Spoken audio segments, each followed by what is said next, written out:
Now with acceleration, you'll notice on the graph it takes a sharp turn upward. And there's a major difference between here and the agitation. Basically with acceleration, the kids become focused. Remember, with agitation, they're unfocused. But the way they become focused is they start to exhibit behaviors, and I'm going to use a key term now. I'm going to call it engager behaviors. They'll exhibit a behavior to which there's a predictable response. You know, if they cuss you out, they can expect something to happen when they cuss you out. Again, I'm not saying we shouldn't respond, but that's the game they play. They'll do something to get a response from us. They'll try and draw us in. Whereas when they're agitated, they're lost. In fact, most of them want to be left alone at that point. But now they're trying to draw people in. And what kinds of things do kids do to engage? And you could probably add to this list. Questioning and arguing. Arguing's a powerful engager. It not only draws people in, but it puts the kid in control.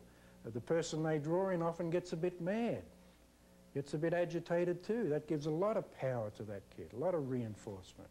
So questioning and arguing's a big one. Have a look at non-compliance. When we ask a kid to do something and the kid says no, then it's like our turn now. So when they exhibit a response, and we're expected to respond to that, that's what I'm talking about in this phase. It's kind of like war games.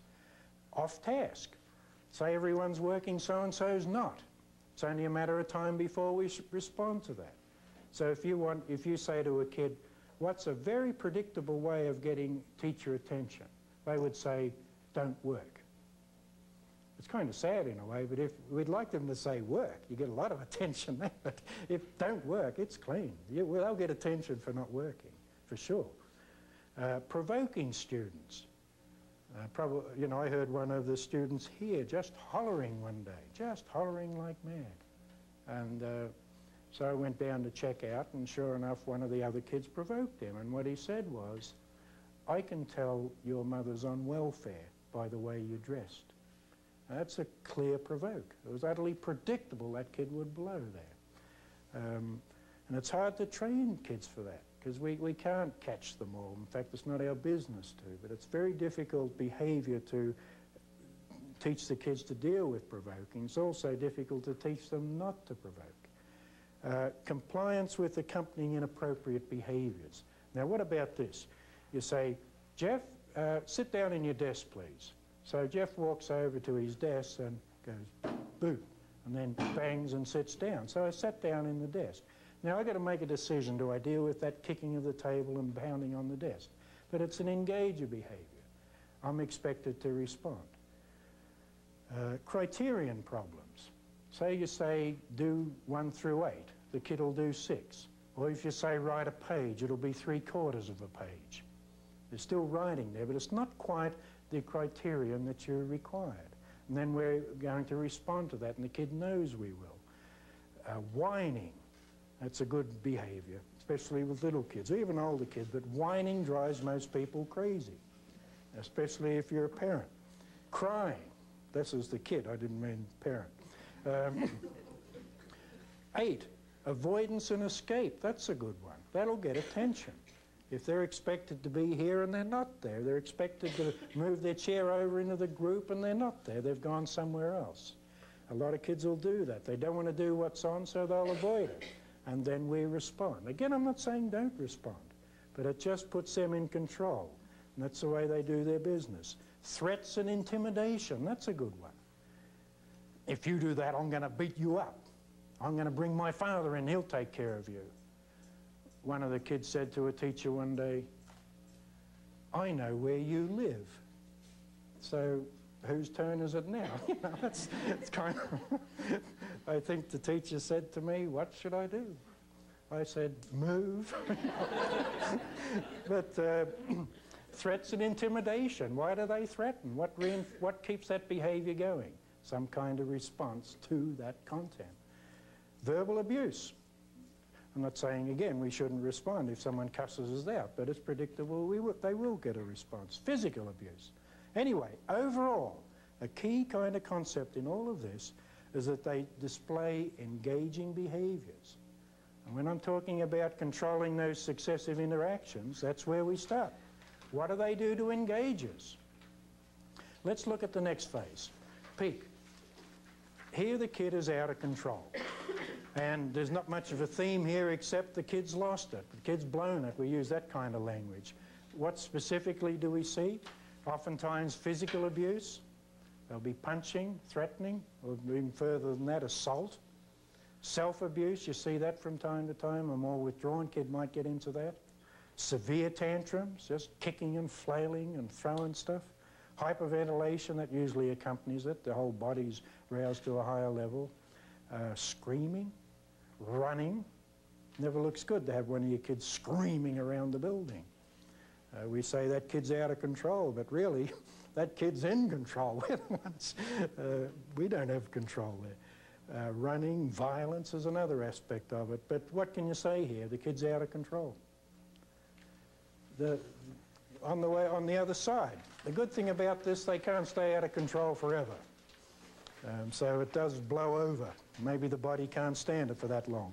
What do we see immediately following a serious incident? This is immediately now, where the body's settled down a little bit. Say they've been into a lot of violence, of trashing a room or something. What do we see following that? And I see a lot of variability here, and I've just tried to capture certain themes. But confusion is a big one. They're not quite sure what to do next. It's pretty hard to settle down to math when the kids trashed a room. They just don't seem to be proportionate.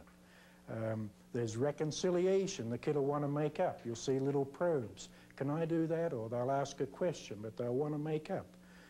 You'll see withdrawal. Some kids will just want to pull away, put their head down, sleep.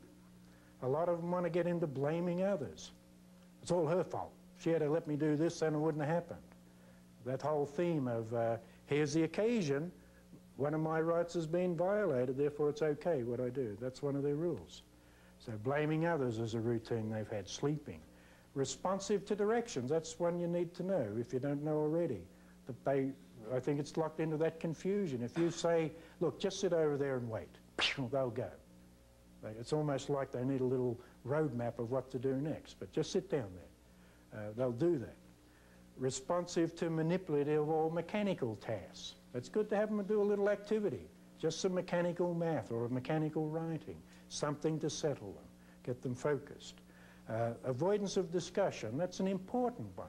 At that point, the kids don't want to talk. And how often do we see programs where we debrief immediately following this incident? It's a real bad time. They don't want to talk, and it's too close to the serious episode. You may reinforce that whole chain.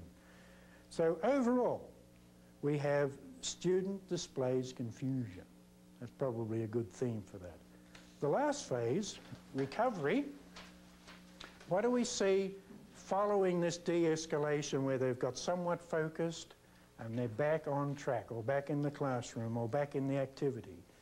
You see a little range of behaviors here again. Often there's an eagerness for independent work. It's like, give me something to do. It enables them to focus on this, and they don't have to deal with all the wheels turning on how they're going to get out of it, or how much trouble they're in, or how they've failed their day and it's not worth trying anymore. So an eagerness for something to do, and it gives us good information there for planning transitions from a serious incident to the next task. Subdued in group work, you'll see that. It's not a good transition to put them into discussion. Subdued in class discussions.